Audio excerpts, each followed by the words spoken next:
Amahoro y'Imana, nshuti mukunzi, muvandimwe, mwene data aho uherereye hose, haba hano imbere mu gihugu cyacu cy'u Rwanda, muri Afurika cyangwa se hakurya y'amazi magari, ubwo ni bwota amasimbi, mwese turabaramukije mu izina rya Yesu Kristo. Imbere yawe ngira ngo uri kubona umubyeyi mwiza, umubyeyi wacu ugenda adufasha nk'ibisanzwe hano kuri Mukakarangwa TV. Nawe ndabizi yuko mumaze kumukunda, mumaze kumumenyera ibihe birebire, tuba turi kumwe nawe. Niba mwanya mwiza rero tujye kubanamo by'umwihariko mu ijambo ry'Imana, duhugurana mu nama zigiye zitandukanye. Ndagira ngo rero ntatinze tubanze tumwakire, abasuhuze, hanyuma niba ari urasenga, niba se ari urambwira uti senga, niba niwe uyoboye hano, ngewe icyo ndagenda nkora kindi kiraza nyuma. Reka muhe ikaze nawe abakire anabasuhuze. Ni kariyo. Haleluya. Amena. Ndabashihuje, nije Mukakarangwa Devta kuri Mukakarangwa TV. Ndashimira Imana kongeye kuduha ibihe byiza byo gusangira ijambo ry'Imana. Amen. So nezezwa uburyo mudukurikira, uburyo mubana natwe, turabashimira kuri buri kimwe cyose. Imana ibaha umugisha. Numva twatangira rero dusenga Imana. Turagushimiye Jehova Jire, Mungu wa Israeli, jina lako litukuzwe. Tunashukuru jina lako wakati hii. Umetulinda siku mingi, ulituchunga siku mingi, ulichunga jamaa letu, ulichunga kila mtu lolote fasa alikuwa. Hivi tuko mbele ya uso wako, tunakushukuru Baba. Tunakushukuru. Tunapiga vigelegele kwa ulinzi wako bora. Jina lako litukuzwe. Tuko mbele ya uso wako. Tunakuhitaji kila mtu lolote mwenye anatufuata asikie neno lako. Umuntu wese udukurikiye yumva ijambo ryawe, rigira ahantu rimushira, rigira n'ahantu rimukura. Mwami turaguhamagaye, uze wivange mu byacu kandi uzutugirire neza. Tuguhaye ikaze ntutinde, kandi tugoye ikaze ku muntu wese kwa pamoja nasiye katika jina la Yesu umeshitapa msalabani limoya. Amen. Amen. Amen. Yego. Sarusha bandi bose kudukunda, na inshuti zose zaduhara rukwa zose, sarusha abandi bose kudukunda, sarusha abandi bose kudukunda, sarusha abandi bose kudukunda. Haleluya. Amen. Imana ishimwe. Amen. Uyu muri byaravuze ngo Yesu aradukunda, ariko umuntu utajya ubona ahantu abantu bananiwe, ahantu babaye bize ku buzima bwawe, Yesu ajya aba bize. Amen. Ujye bibona nawe mu bana. Nukuri pe, Yesu ntajya aba bize kudukunda. Amen. Ntajya aba bize twamukeneye, hano ubwajya aba bize ahantu hose. Nukuri. Amen. Yesu yageze kwa Dawidi, agezeyo ntiyaba bize. Uwiteka we, ndakumvise. Nukuri. Dusomera ijambo ry'Imana. Tugiye gusoma muri Samweli wa mbere, ibice 23. Dusomere kuva ku murongo wa mbere kugeza ku wa 6. Yesu aguha umugisha. Yego. Samweli wa mbere igice cya 23, umurongo ni uwa mbere kugera ku wa 6. Yego. Haragira hati, bukeye babwira Dawidi bati, uzi ko Abafilisitiya barwanye i Keyila bagasahura ingano ku mbuga zabo? Dawidi niko kugisha Uwiteka inama ati, mbese nge gutera abo Bafilisitiya? Uwiteka asubiza Dawidi ati, genda utere Abafilisitiya ukize ab'i Keyila. 3. ariko abantu ba Dawidi baramubaza bati mbese ubwo tugiriye ubwoba hano i Buyuda nitugera i Keriya kurwana n'ingabo z'Abafilisitiya bizacura iki? Nuko Dawidi yongera kugisha Uwiteka inama. Uwiteka aramusubiza ati haguruka umanuke ujye i Keyila kuko nzakugabiza Abafilisitiya. Umurongo wa 5, nuko Dawidi ahagurukana n'ingabo ze bajya i Keyila barwana n'Abafilisitiya, banyaga inka zabo babicamo benshi cyane. Uko niko Dawidi yakijije abaturage b'i Keyila. 6 ariho hanyuma.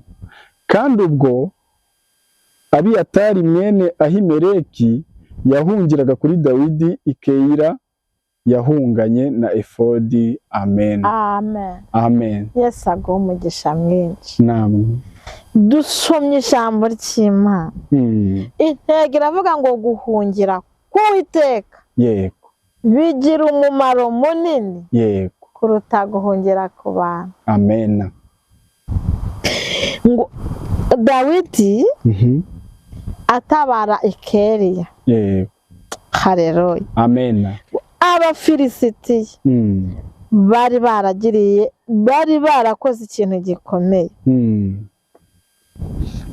Ngo baragenda bagirira nabo ubu bwoko, baragenda barabarwanya ku buryo Abisiraheli bajyaga bumva abo Bafilisitiya ubwoba bukabica bakiri aho ngaho batarajya no ku rugamba. Yego.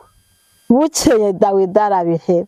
Bavuga ngo bukeye Dawidi arabireba. Bukeye Dawidi arabireba. Yibuka ko hari Imana yari iri muri we igihe yagiriraga neza Abisiraheli. Goliyati yari abamereye nabi. Aravuga ati Imana yabanye nanjye mu gihe cya Goliyati. Ahantu yagiye ntaho. Ndashaka ko tubonera Imana mu byo yamaze gukora. Yego. Igituma abantu bacika intege babonera Imana. Haleluya. Amen. Babonera Imana mu byo mu ako kanya, ariko Imana yiboneye mu byo imaze gukora. Itongera ugakomera. Dawidi aravuga ati hari Imana yabanye nanjye ntera ibuye Goliyati arapfa. Iyi Mana yabanye nanjye nsubiye kwigisha inama, numva ikivuga kuri aba Bafilisitiya. Hanyuma ngo arangije kujya kugisha inama Uwiteka, Imana aramubwira ngo Dawidi we manuka i Keriya ugenda urwane nzabana nawe. Haleluya. Hanyuma kuri uyu murongo wa 2 ngo Dawidi niko kugisha Uwiteka Imana ati mbese ngiye gutera abo Bafilisitiya? Uwiteka asubiza Dawidi ati genda utera Abafilisitiya ukize ab'i Keriya. Imana Dawidi yagiye kwigisha inama. Ikintu kibyica, ikintu twebwe tuzira ni ukutagisha Imana inama. Yesu akompera umugisha. Mana we. Uhereye kuri ba Aburahamu. Yego. Ba Eliya, ba Elisa, nta muntu sogokuruza wacu, ba Yakobo bakoraga ibintu batagisheje Uwiteka inama. Icyo nicyo kutagisha Uwiteka inama rwose. Icyo cicibe.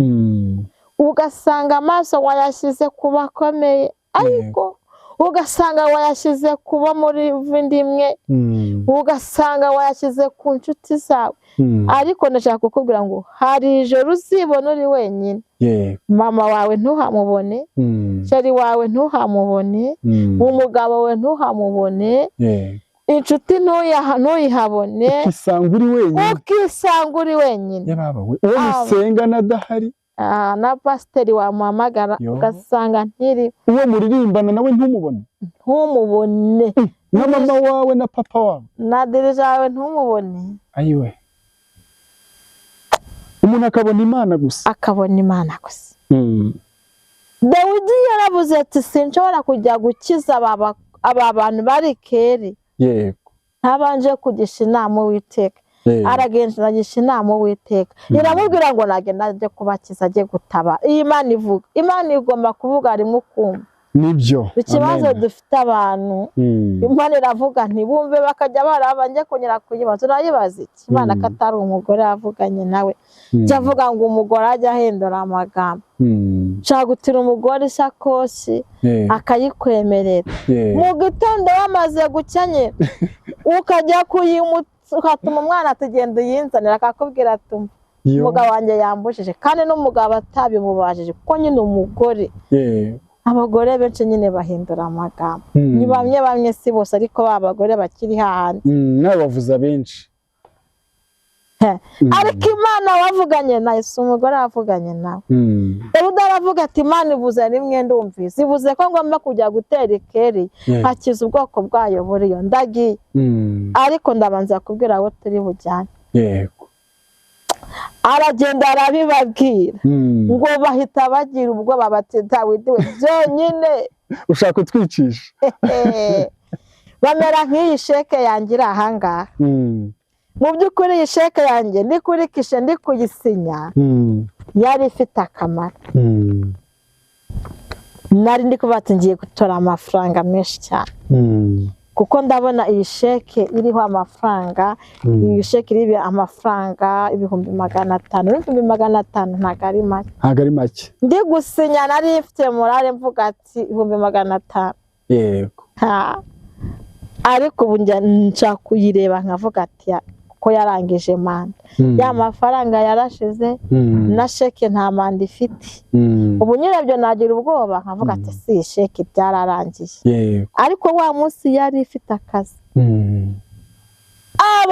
aba rero Abisiraheli nabo Imana babonye muri ya misi bumvaga bikeriye bagatitira ariko Dawidi ntiyagira ubwoba ufite ubwoba bw'iki nta mpamvu sheke warayisinyira arangira uyu mwanya nibwo utangiye kwakira noneho amasheke sasa amen kuko Uwiteka avuganye nawe ndaguhanuriye wowe ufite ikibazo wabuze ajya kwishyura wikanga ubwoba n'ingabo zo mu gihugu cya Keri hari Imana yavuganye nawe gisha Uwiteka Imana inama iruka nkugisha Uwiteka inama Imana irakubwira icyo gukora ni ukuri abantu barakijijwe bati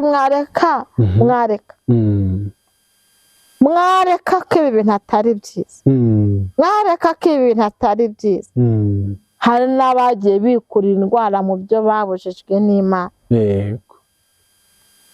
ariko ndashaka kukubwira ngo wagishije Uwiteka Imana ukura urwaye mu byo wanyweye murebe waguteye uburwayi wagishije Uwiteka inama ibibazo wabonye byakomeye ari kwirukanka Dawidi baramubwira ati genda ubatere nzabana nawe haleluya amen je kukubwira ngo ahantu uri hose reka kugira ubwo Uwiteka aje kubana nawe Dawidi ngo arabibabwira maze kubibabwira bagira ubwo ariko ngo barongera bwa kabiri asubira kugisha Uwiteka inama arongera ngo arababwira ati reka dusubire kugisha dusubire kuri murongo wa 20 mbarahiye Uwiteka ujya akiza haleluya amen